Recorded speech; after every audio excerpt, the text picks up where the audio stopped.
welcome to a brand new edition of T Watches a Scary Movie. I, of course, am T, and we are talking scary movies. I appreciate you all tuning in for another brand new episode. Remember, brand new episodes can be seen on the YouTube page every Wednesday night, 8:30 p.m. Mountain Standard Time. If you subscribe, you'll get the alerts for when those episodes are actually going up. Again, they are Wednesday nights at 8:30 p.m. But if you want to make sure to get the alerts on that so you don't miss it, then you need to take yourself to youtube.com/C/Theron Reynolds Scary Movie. Again, that's youtube.com/C/Theron Reynolds Scary Movie. If you subscribe to our YouTube page, again, it'll let you know when the new episodes are going up, along with any other videos that I might choose to upload as well, too. Also, you know we do our watch parties, okay? Typically, after the new episodes on Wednesday, we watch a movie based on what we talked about in the episode. For example, tonight, we are watching The Thing. To know which one we're going to watch, you got to tune in because both the original movie and the prequel are called The Thing. So I'm not going to let you know. You got to tune in to find out which one it is that we're actually watching. But with that being said, if you want to know how to get into those watch parties, when they're happening, because we also do our Scary TV watch parties as well too, you got to go to facebook.com/groups/T Scary Movie. Again, that's facebook.com/groups/T Scary Movie. We've had some great watch parties going on, especially in the last month. We managed to get through all 8 of the current Saw films. So we watched Saw 1, Saw 2, Saw 3, Saw 4, Saw 5, Saw 6, Saw 3D, which is also Saw 7, which is also Saw the Final Chapter, and Jigsaw, which is also Saw 8, or Saw 8 the New Chapter, or Saw 8 the New Generation. We watched all of those. And big shout outs to my good friends Natalie and Eric. Y'all tuned in for every single one of those. You did not miss a single Saw movie. And because of that, y'all already know this, but I am gifting you each 2 tickets to Spiral from the Book of Saw. Yes, the new Saw movie, Part 9, is out this Friday, the 14th. Okay, got a new Saw movie coming out there. And again, Eric and Natalie, y'all tuned in for the entire marathon that we did over the last month and a half. So each of you are getting 2 free tickets to go see Spiral from the Book of Saw. You just got to contact me. Let me know when and where, and I'll get those right to you. So you never know what joining our watch parties might pay off for all of you. I want to see y'all there for it. Again, tonight, after this episode, we are watching The Thing. So, to know which one, you got to tune in, but go to the Facebook page if you want to find out the link and see which one we are going to end up watching. All right?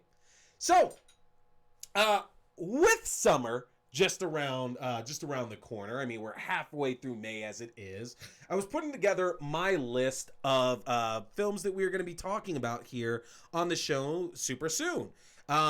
And I know a lot of y'all were excited about some of those ones coming up because we got a lot of new stuff coming in the pipeline. Next week, we're going to be talking Spiral, which I'm super stoked to do so. I'm going to get to see it sometime in the next few days, obviously, here. And I'm so stoked to see that. I've been hearing a lot of good things. IGN wasn't too nice about it, but they're like hit or miss when it comes to horror, so I'm taking that with a grain of salt. We got Army of the Dead coming up 2 weeks, Zack Snyder's new zombie film, which we'll talk about a little bit later about why we should be really excited for this one. That's going to be fun because we're going to do a Netflix watch party for that. Because the film is coming directly to Netflix, we are going to do a watch party for that the same night that we talk about that. We have A Quiet Place Part 2 coming on June 2nd, so super excited for that one. One of the ones that got delayed along with Spiral because of the COVID-19 pandemic, so it's going to be exciting to finally get to see that. The first one was amazing. And then on June 9th, we have The Conjuring, The Devil Made Me Do It. This is technically the third Conjuring film, but keep in mind, we got all these movies in the Conjuring universe. We have our 3 Annabelle films. We have The Nun. We have The Curse of La Llorona. And then we obviously have our main Conjuring film, so it's cool to get back to this. This one's looking really, really good. Looks like it's going to be different compared to the previous two. So we got some really great stuff in coming down the line for y'all. But I was trying to decide what we would do before we start getting into all the new stuff. And for some reason, I thought it would make the most sense to discuss John Carpenter's sci-fi horror classic, The Thing, and its 2011 prequel. It made sense to me because if you're in Colorado, you know we just got snow a few days ago. It is mid-May and we just got snow a few days ago. Now I say that with amazement, but I've lived in Colorado for almost 20 years at this point. Actually, I think is it 20 years this fall? It's 20 years this December, actually. Jesus Christ. I've been in Colorado for 20 years, and I know we get snow in May, so if you didn't think that was coming, you're hilarious if you didn't think that was around the corner. But I thought, you know what? The temperature's about to go right back up. Like, it's already like 60. It's like 60s or 70s today here. So I was figuring, let's just go back and do something cold, something cooler to keep us in the right mindset. And that's where I came up with The Thing. So it's time to start talking about those. And these films are so interesting to talk about, mainly because it's the same movie. If you're talking about these two films together, they are the same movie, or it's kind of like watching two halves of one movie at that point. Like the prequel is the first half, and then the original film is the second half of this. And y'all have seen other films like that you should know what I'm kind of explaining, okay? Because it's rare that we get horror films that are this connected in time, that pretty much go from, oh, this just ended, we're picking up right from here. But The Thing is almost like the perfect one film that you have to watch together to appreciate it the way that it's supposed to be. And that's not a knock on a lot of other horror sequels and prequels, because that's actually pretty common in the horror genre. Is that when you do make a sequel or you make a prequel, regardless of where it's set, you're basically making the same movie, just with a different group of characters that are encountering whatever you're doing. And that's not bad, because I mean, as the saying goes, if it ain't broke, don't fix it. And not to get ahead of myself, but I feel like the 2011 prequel gets a lot of unjust hate for it. Mainly because we've been waiting for some answers for the end of John Carpenter's first original film there. But we'll get to that. So let's start with the original Thing, okay? Now, John Carpenter's classic, believe it or not, is actually an adaptation of a 1938 story called Who Goes There? So it's not even an original film per se, because the story of Who Goes There has actually been adapted before. So this is either the second or the third adaptation, I believe, by the time that The Thing was released. Now, the story of Who Goes There, stop me if you've heard this before. A group of researchers in Antarctica come across an alien ship and revive the pilot inside. They soon find out that this alien pilot has the ability to imitate or transform itself into anything it devours, and the team races to figure out who is an alien before it can escape. Sounds familiar, right? Because that's basically the plot of the original film. To John Carpenter's credit, he took that story and he stuck with it, which is hard because you think about a lot of adaptations from books to film, and a lot of times we'll either get something drastically different or they only keep like the top points about that story to incorporate it into a movie. So props to John Carpenter for making sure that he followed like the major plot of the film itself.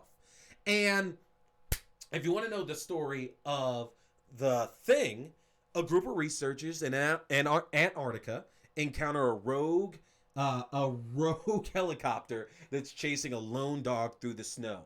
As the team attempts to investigate, they soon discover that they are being hunted and killed one by an alien menace that is able to look and sound like any of them. Sounds like the exact same story, right? So that's pretty good that he was able to adapt it this way. And all for the better, because The Thing succeeds on so many levels, even decades later, because John Carpenter did this movie so well. Now keep in mind, along with this being a sci-fi and a horror film, it's also a big mystery movie as well too. So if it's your first viewing, you're going to spend the majority of the runtime trying to figure out who is who. You're going to try to figure out who's an alien, who's human, and that's normal. That's natural. It's the first time that you're getting to see this movie. But if it's a subsequent viewing, then you're likely going to try to find yourself putting the timeline together of the film.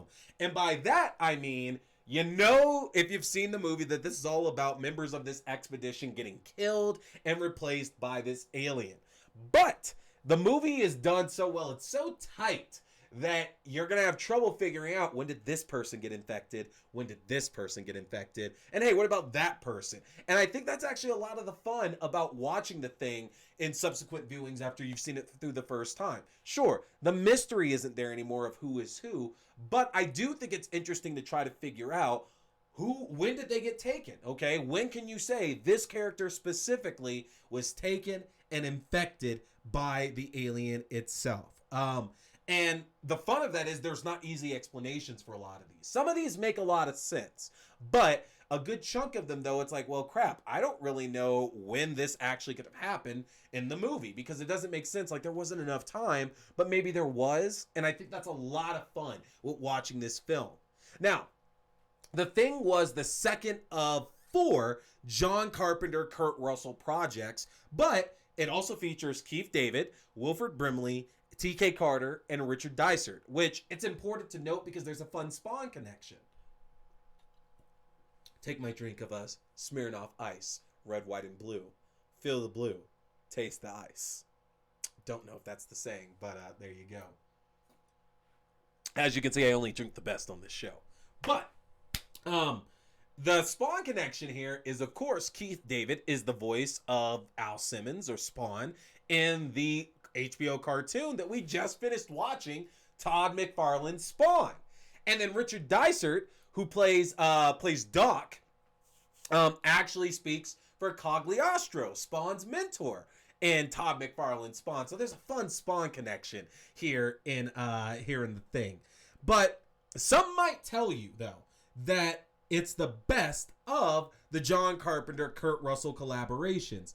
And I really do enjoy this movie. I really, really do. But I don't know if I would say all of that. I am a big, big fan of Big Trouble in Little China. And so that usually ends up taking the cake for me. But let's be clear. Of those 4 adaptations, Escape from New York, The Thing, Big Trouble in Little China, and Escape from L.A., all of those films are so fantastic. They are so much fun. It's like choosing between your kids. And that even goes for Escape from LA. That film is so much better than people get it credit for. It's so much fun, to the point to where I think it's actually on the same level with Escape from New York, because Escape from New York is more like the gritty, serious version, whereas Escape from LA is like the campy version that we expect with John Carpenter's films. Now, I say all that, we're not going to talk too much here about that. We're here to talk about The Thing, so let's get back on track. With that, I do got to say this as well. Kurt Russell's son, Wyatt Russell, who most of us have recently seen in The Falcon and the Winter Soldier, renamed Captain America and the Winter Soldier. Let's go, Sam. That's right. He looks exactly like his dad. And it's like it's been a slow burn to get him to looking perfectly like the way that Kurt Russell does. But goddamn, go back and watch Everybody Wants Some by Richard Linklater. Fantastic film. It's so good. 1 second, y'all. Seriously, though, go watch Everybody Wants Some, Richard Linklater's film. He's the guy that did Dazed and Confused and all that. Number one, it's a fantastic film. But I swear to God, outside of the weight, Wyatt Russell's look in Everybody Wants Some is legitimately how Kurt Russell looks in The Thing. The beard, the hair. If he was like 15 pounds lighter in that movie, he legit would be his dad in The Thing. It's ridiculous, but it also makes me happy that he's not succumbing to peer pressure and taking on any of his dad's roles, because not that he couldn't do it, not that it wouldn't be good. It's just one of those things to where, do you really have to do that now? I don't really think he does. I don't think he does. But something that's important to keep in mind here, though, as the creature works its way through the team at the base here, we never actually get to see what the creature looks like. Remember, when the movie starts, the creature is imitating a dog. And as the film progresses, it keeps acquiring and imitating members of this team. And even the big form at the end of the film, after everybody else is dead and gone, it's just Childs and McCready basically left. And Kurt Russell's doing the whole "yeah, fuck you too," and throws the dynamite, and that's basically what we presume is the end of that creature. We have no idea, and it's very unlikely that that's the creature's original form. And for some reason, that makes it actually more scarier to think about, because then we have no idea what it is. I put a post up today asking people what you thought. Do you think that we saw the original form of the Thing across either film? So I'm curious what y'all thought. Put it in the comment section here on the video. Do you think we ever caught a glimpse of its actual form in either film? I don't think we did, and a lot of my friends said the same thing, that at no point did we see the original form. What actually came across my mind that made me smile as well too, because I never thought about this before, ever.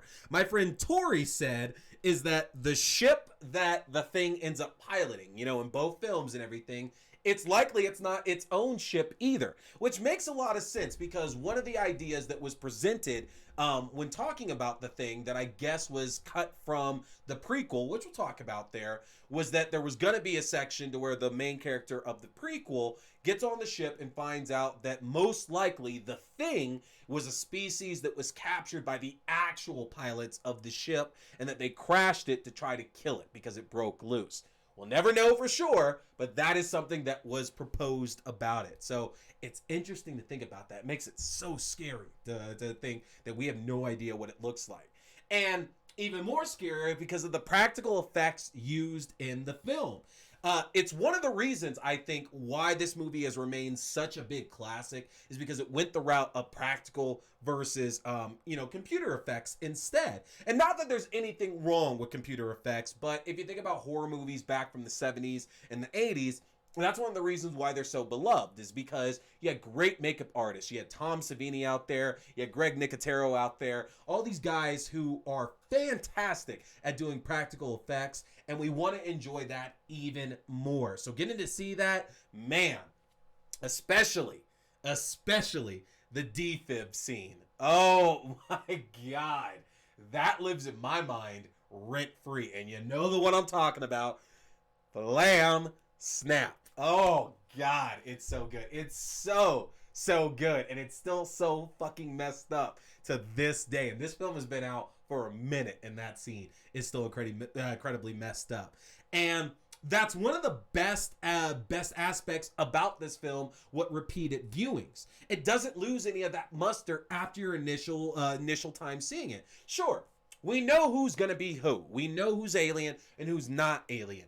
But there are so many gruesome death scenes in this that the anticipation of getting to see those scenes again, more than enough to continue to enjoy this movie. Something interesting, though, that y'all might know, 33 years later, Quentin Tarantino wrote and directed a film called The Hateful Eight. It's a great movie. If you haven't seen it, it is on Netflix. They have the extended version of it on there, and it's absolutely worth a watch. And it happens to star Kurt Russell, telling the tale of a group of lawmen, criminals, and bounty hunters who get snowed in, and everyone is not who they claim to be.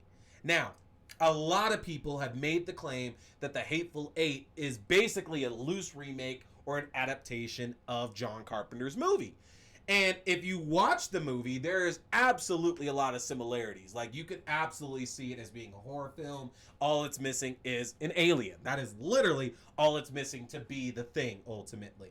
And that's including the fact that Ennio Morricone, I forget how to pronounce the guy's name, who is a legendary composer, also scored both The Thing and The Hateful Eight, and at least 3 tracks that were made for The Thing that didn't ultimately end up getting used, got used on The Hateful Eight. So it's really lining up with the idea that this could be somewhat of an adaptation of The Thing. Now, Tarantino would probably never admit that because, it's his own work. But it's hard not to see that once you've heard that now, okay? You're not going to look at it the same again if you go back and were to watch this over and over, okay? Yeah. Now, with that being said, it is important for us to talk about the ending of the original film. The idea here is that if the creature makes it back to civilization, then mankind is doomed. And one of the characters, Blair, played by Wilford Brimley, diabetes, runs a simulation that shows us that it's only a matter of time before the creature would be able to assimilate everyone. So from the moment that we get that information, along with the fact that any small piece of this creature is enough to take over anybody at that point, we can do the math and understand that it's probably unlikely that our heroes are going to live through this. It just doesn't calculate that that's going to be what ends up happening here, all right? Now, there's always been some speculation on the ending about whether Childs and MacReady, they're laying near the burnt remains of the outpost. All the other members of the team are dead and gone, and the creature at this point is presumably destroyed. But are one of our heroes infected? Are both of our heroes infected? Are neither of them infected? People have analyzed this for decades with their own theories about what might be a sign of who's alien and who's not an alien. But I don't actually think it matters that much because ultimately, Childs and MacReady are both going to die, okay? It doesn't matter whether they are aliens or not because we've shown that the alien can't survive in the bitter cold of Antarctica. But hey, guess what? Neither can humans. So if they have no shelter, they have nobody coming to save them and no way to contact help, that's pretty much a wrap on where it's going with this, all right? Again, they both could be aliens. One of them could be aliens. None of them could be aliens. They're going to die one way or the other. So if we're asking, and I am curious to see what y'all think, who do we think was actually an alien at the end of the thing? Do we think Kurt Russell was? Was Keith David an alien? Was both of them an alien? Or were none of them aliens? I'm very curious. Put it in the comment section so I can hear what y'all have to say about that. Me personally, though, I don't think either one of them were. I really don't. Because at that point there, it doesn't have any reason not to attack the other person, okay? We're given the idea across the two movies that when the thing assimilates somebody, it takes on everything. Thoughts, memories, all that kind of stuff there. So it's not like it's suddenly friends with another human at that point. It doesn't have any means to act like that anymore. But the mere fact that neither one of them attack each other, it's got to be an alien. It's got to be human. Got to be human. There's no point there now for them to save each other, okay? Now, the thing endures for so many reasons. Now, whether that's because we enjoy Kurt Russell's gruff hero, R.J. MacReady, the absolutely fantastic death scenes, or just the mystery that we felt when we first saw the film. It's a movie that's held up, obviously, for a long period of time. But as mentioned before, there was, that might also be a reason why there was such a cold reception to the 2011 prequel. For years, folks have wanted a sequel, okay? Carpenter himself has said at one time or another that he was interested in actually producing one because John Carpenter rules and wants to make a sequels to a lot of his films. In 1991, there was actually a Dark Horse comic series that was produced that featured the story continuing where both MacReady and Childs actually lived, and they basically go on to continue fighting the thing as they now deal with like a Russian military base being involved in all of this. Now, if you ever get a chance to read that, John Carpenter has said that he considers that to be as close to a sequel as we're ever going to get. Because we're not going to get one now, okay? If it ever happens again, we're going to get a reboot, okay? But John Carpenter has said that 1991 comic series is the closest to a sequel of what he would consider, okay? There's also a pretty good video game that came out in the early 2000s on PlayStation 2 and Xbox that continued the story to where a military team shows up to find out what's going on. And of course, they're all besieged by the thing that's still living. And it goes from there. MacReady's still alive. Childs is dead. They answer that kind of in the first couple minutes of the game as well, too. Great game. Definitely recommend it for those y'all who still are craving a little bit more Thing. But instead, we were treated with a prequel, which funny enough, has a lot of ties to the upcoming Army of the Dead film. That's Zack Snyder's new zombie movie that's coming out here in just a few weeks. Producers of Zack Snyder's Dawn of the Dead remake were interested after that film had finished of finding other Universal properties and adapting those. And they decided upon The Thing. They went through Universal's properties and said, you know what? We would like to make something with The Thing.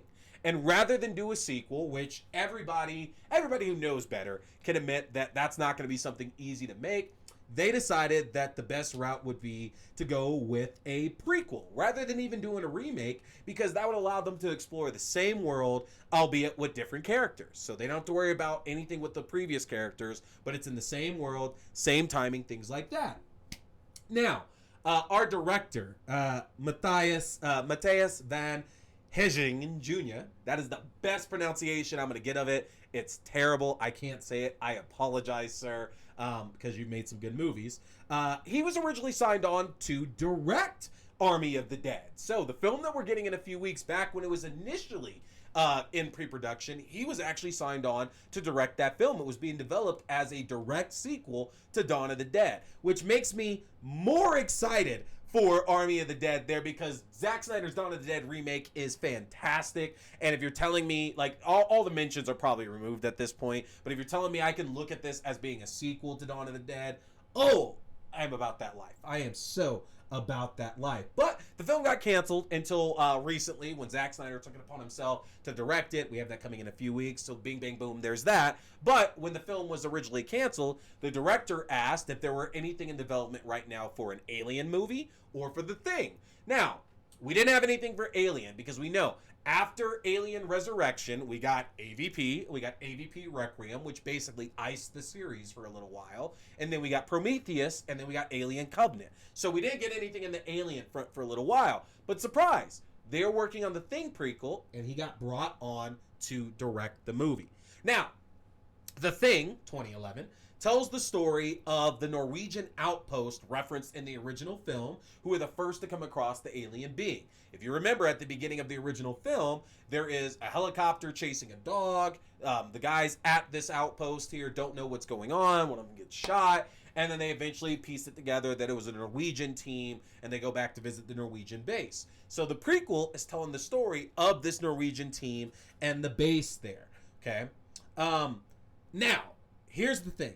The fact that it's a prequel, okay? The fact that it's a prequel here, and it's going to tell us basically what led to the events of the original film, we have a good idea of how this movie is going to end. It's kind of like the Texas Chainsaw Massacre at the beginning, to where it's like, yeah, so guess what? Like, this is a prequel, so it's not like the bad guy gets stopped. Spoiler alert, but it is a prequel, so obviously it's not going to end well for a lot of people here. Our main character, Dr. Kate Lloyd, played by Mary Elizabeth Winstead, is recruited by the Norwegian research team to investigate the discovery of a possible alien spacecraft in Antarctica. I'm having so much trouble saying Antarctica. While investigating the ship, they locate a frozen and presumably dead alien that's locked in ice. He's frozen in ice there. Now, of course, they follow the typical horror movie trajectory. The team makes the poor choice of excavating the alien and then attempting to study it, which leads to the alien coming back to life and terrorizing our Norwegian team. Now, where the original film had a bit of a slow burn, it took them to actually get all this information and then to understand that the creature was killing and slowly imitating all of them. The prequel knows that we know this. It knows that the audience has already seen the original Thing movie, and it doesn't want to work slow on that. So instead, it turns the attention to being more about who we're going to trust far more quickly, because we know what the alien is doing. And so the movie knows that as well too, and rather than take forever to get to that point, we know we have to start paying attention to people to figure out who might be an alien and who isn't an alien, okay? And that is so good. I love that they went with that route, because I have had a friend of mine said that she felt that The Thing, the original one, was slow. Can't argue that. I do. I still really do enjoy it. So many other people do as well too. But the first half of the original Thing is a bit on the slow side, especially if you don't want to get into the mystery of it. Once we get to that blood test, though, oh my God. the film just goes right downhill, and downhill in a good way. Like, it's going fast for the rest of the film after that. Okay? And the thing about it here is that it's kind of easier this time around to pick your favorites just because the majority of the team is Norwegian. In the original film, we still actually knew a lot of these actors, and I hate to say it, but because they're American, it's easier for us to kind of put ourselves in their shoes and say, well, if this was me, I'd make that decision too. If this was me, I wouldn't make that decision, things like that. But the fact of this being mostly Norwegians that we're focusing on, yeah, we had a group of Americans with them, but the majority of these people are Norwegian. I think most of us were likely to follow the American characters in the film. Except for Tormund from Game of Thrones, who's in this. Yes, that is Tormund from Game of Thrones, by the way, who, man, that guy had a secondary career, like, after Game of Thrones started, of just being in movies to where he got offed, like, really quickly and played no purpose. If you don't believe me, go watch Resident Evil, the final chapter. Man, that guy gets a fucked up death in that one. Not that he doesn't get one in this, he does, but it's fucked up in Resident Evil, though, the death that he gets from that. But then again, Ruby Rose gets offed in that, too, which, yeah. So, there's that.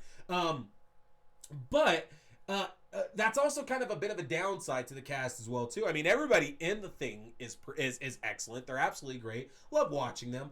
But we don't bond with a lot of the Norwegian members just because most of the time they are speaking in Norwegian, so it's already hard for us to pick up on it. We're reading subtitles for a lot of the film.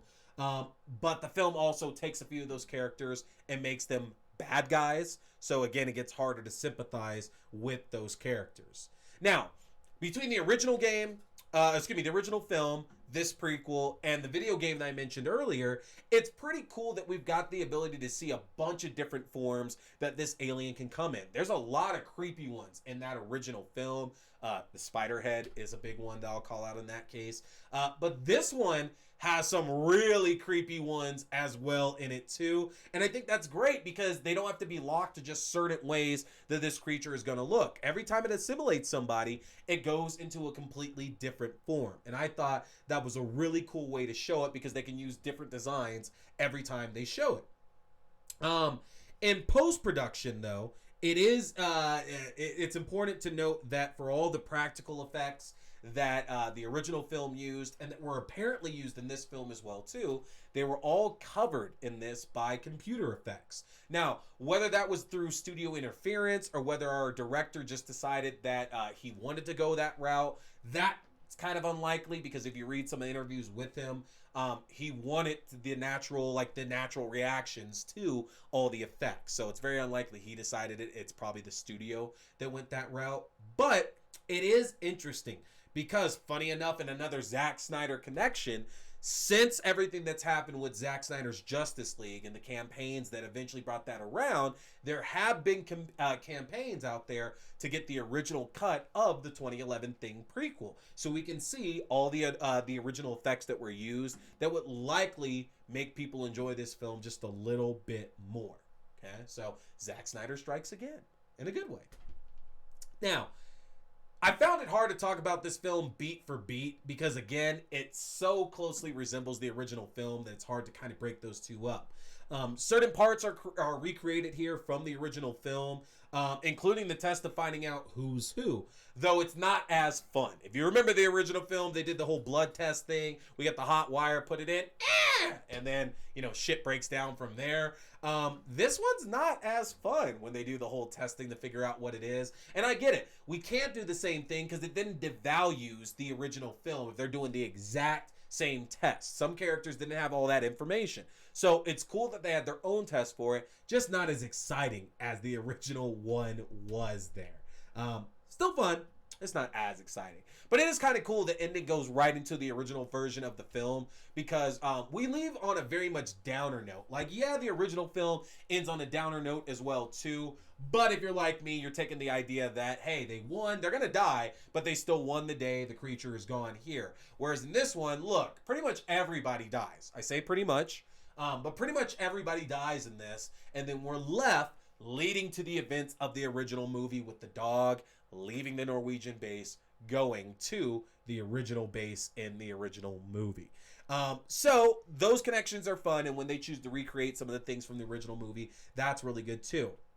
And there are some standouts here from the original film as well. Putting them in the original film put our characters into just isolated encounters with the alien, and given the idea there that if all of our characters worked together, they probably could figure it out much quicker who the aliens were and live to see another day. Whereas in this film, we take that idea and we throw it out the window, because there's actually a number of scenes where the entire cast is around with the alien and they're attempting to do stuff together, and it doesn't work at all. And I love the fact that that point got hit, because it was something that I think all of us have thought at one point or another. Again, in the original film, what would have happened if all these characters dropped their mistrust and just decided, look, we're going to work together right now, we're going to get this figured out, we're going to be okay? Well, this film answered that. You still would have gotten fucked up, because this thing is a beast. They are extremely disadvantaged. Now, to talk about the characters here, because we're going to wrap this up here, y'all. Kate is very much a different protagonist from Kurt Russell's R.J. McCready. McCready is obviously this gruff and tough, no-nonsense action hero, ready to take on everything, but doesn't know much of anything. McCready is not Jack Burton, who is an idiot and also the sidekick, but McCready does not have all the knowledge and is kind of putting it together as he goes. Whereas Kate is very clearly the smartest and most cautious of everybody in this prequel. The film tries to unsuccessfully fool us by maybe setting up the Joel Edgerton's character, Carter, who is also an American helicopter pilot, is actually the McCready stand-in. And there's some very, they very much try to play that as that, oh, that's McCready, so this guy's going to end up being our hero. And I think it's because maybe somebody said, oh, we can't have a female protagonist in it, which is a bunch of bullshit. Don't know, obviously, if that's true, but it kind of seems that way. But it's interesting because Carter doesn't get nearly enough screen time or importance for him to be anything like McCready outside of being an American and being a helicopter pilot. And that's okay, because Kate works perfect in her role. Keep in mind, the prequel is still set in the early 80s, so she's surrounded by a group of men who most likely think they know more than her and that they know better than she does. So there's even more distrust by Kate playing our protagonist in this. I really do enjoy this film. I think the kills are still fun there. I think the cast that we have, some of them are still just as accessible as some of the cast that we had in the original film. It adds a bit more to the mythos of it. For example, one of the things they theorize is that the creature, every time it takes on another being, it gains more mass. It's able to become something bigger because it's going into another being at that point. So I like some of the mythos that they add to the thing here with it. There are definitely things they could have done better. thing. But it's a good movie. I don't think it deserves the crap that gets heaped upon it by any means at all. And that's going to do it, folks. We have talked both The Thing and The Thing. So make sure you head over to the Facebook page so you can get the link for the watch party so you can tune in for The Thing tonight, right after the episode ends. Not telling you which version we are watching, so you just got to tune in to find out which one that we're going to do. But remember, we do have another watch party coming up. That watch party will either be Thursday night or it'll be Sunday night. I don't know yet. We'll kind of see the way everything plays out. But next week is big. We are talking Spiral from the Book of Saw. That is what we are covering next week. And just because it's fun and because Sam Jackson is in Spiral, I thought about talking about the last 4 Saw movies, because we talked Saw 1, we talked Saw 2, and we talked Saw 3, but we still have Saw 4, 5, 6, 7, and Jigsaw to talk about. And I'm not going to talk about those. I might save those to the fall, actually. Instead, along with Spiral, we are talking Snakes on a Plane. Yeah, we're talking Spiral and Snakes on a Plane, and then we're going to watch Snakes on a Plane. I'm sure the majority of you haven't seen it out of spite.